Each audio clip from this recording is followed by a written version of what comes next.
What's going on, guys? This is Connor here, and I have another episode of Assault Juggernaut in Search and Destroy for you guys, and this one being a very special one because it's the AA-12, not the most reliable gun, but it's with damage, and I use the MP9 to complement it. And I'm going to give you probably the most important tip you're ever going to hear for Search and Destroy players, and that's how to deal with campers. Now, it's different in respawn game types, but for Search and Destroy, I need to find a way to cope between the rushing and the objective player camping that you can do sometimes. And I'm not saying these guys are playing on the objective because they're not. But if they kill me, they did the objective. So basically, my objective is to defend the bomb. So I'm not going to run right into their spawn. That would just be pure stupidity. But what I will do is what you're seeing right now, with the addition of sit rep and the addition of my pick and pop technique. And what I mean by that is I look over one place and then I run to another one immediately next. See, here I got complacent, and whenever you stand still too long, you're dead. I mean, that's just the facts about Call of Duty. If you sit in one spot too long, you will die, and that's just the way it's going to be. But as you'll see as I go along this gameplay, the more I move and the more I move around from place to place, the campers can't keep track of me, and they lose all ability to track my movements. So I'm not going to rush into spawn. I'm not saying that. You know, people who camp and spawn on mission, they're gay. Like, don't do that, okay? Please. Please do not do that. All my subs, please don't camp and spawn with motion sensors on dome and mission, for God's sakes. Come on. Prove your worth and get out there and try to make a montage clip happen. And you see right there, I saw him, I took a quick shot, quick peek, and then I ducked. Same thing happens here. I take a quick peek, get a hit marker, and duck, and move to another spot where they won't be expecting me. So if you shoot and then you move, it's a great strategy. It'll go a long way. And always take out the motion sensors with the C4. Even though I have Assassin, if my teammates don't have it, then they're just going to kill me, and they'll know that I'm close enough to them, and they'll mistake me for a red dot on the UAV that's actually my teammate. And as you can see, I'm shooting, and then I'm dipping and dodging, which is going from one place to another. See this one right here? I see him up there, I take a few shots, and then I dip and dodge, okay? Now I move to this right side, I throw a flash at him, I hit him. Okay, now I pick up this long-range weapon, and he doesn't expect me to come from this angle, so I hit him once. Probably should have died, but no way a silent sniper is going to take care of him all the time at that range. And I quick scope him for the second one, because he had no idea where the fuck I was, let's be honest.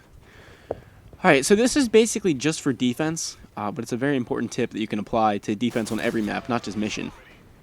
As always, stop them on the rush routes. That's pivotal in Search and Destroy.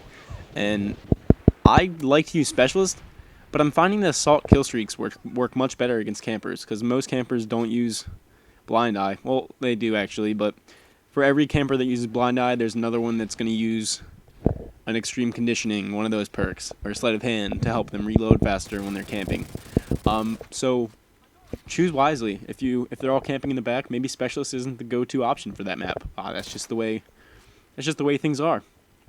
And as you see here, don't ever get caught complacent. What complacent means is in one spot. So continually move. And you see, C4 is your best friend when someone's camping. Okay, because you can throw C4 into spots that, well, nobody can get to. That they can't see you, but you can see them, and you can kill them with the C4. That's just always how C4 has worked. Alright, so I implore you guys to let use C4 to destroy campers. That's the best meaning I can think of. It really does. It really does. And there's where the AA-12 really gets put to use there. Alright, now I'll talk about the Reaper.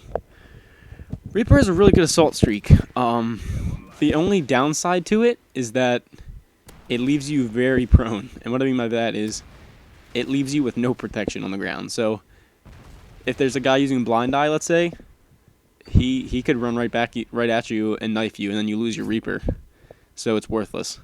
Okay, so judge your enemy teammates and know if they're using blind eye in previous lobbies or games, and that'll help you make a good decision on whether or not you want to use something like, oh well, there is actually no way to beat blind eye. To be completely honest, you could use Specialist, or you could run a Killstreak like strafe run that is not manually controlled. And right here, I heard him coming, and I'm not going to use the AA-12 for the entire gameplay. If I see someone long range, it would make just so much more sense to use the MP9. And you guys are going to yell at me for that. And I'm going to say, I don't give a fuck, because my primary gun's the AA-12. I get a few kills with it, the close range ones. Anyone that's a long range, I use the MP9. It's a perfect combo, harmony in my eyes. But this is how you deal with campers. Now, the greatest part about Search and Destroy is that there's offense. Okay, and when you're on offense, you know, there is no such thing as camping, because you can run right to that bomb site, press X, hold X down, and you're planting. You get your point streak, and you're out. Okay, C4 again around the corner. Campers that don't run and play the objective, they can get the D. Okay, but basically, planting is a great thing because it makes the enemy team run towards you and forces them to do so in a timely manner, unlike the other side where they actually have 2 minutes and 30 seconds that they could just honestly sit in their spawn if they really felt like it. So I think that's awesome. That's why offense is my favorite. And no, you're not going to steal my Juggernaut, kid. That just doesn't happen. Okay, and now I have Juggernaut, final round of Search and Destroy. It's 3-1, and I feel invincible. Yeah, he takes my kill.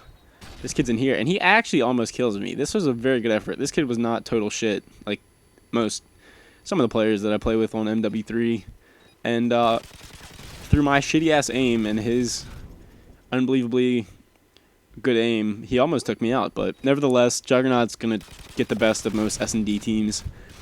This has been Spaz My Dogs. That's how you deal with campers, guys. If you enjoyed the video and you stayed this long, maybe you can leave me a like.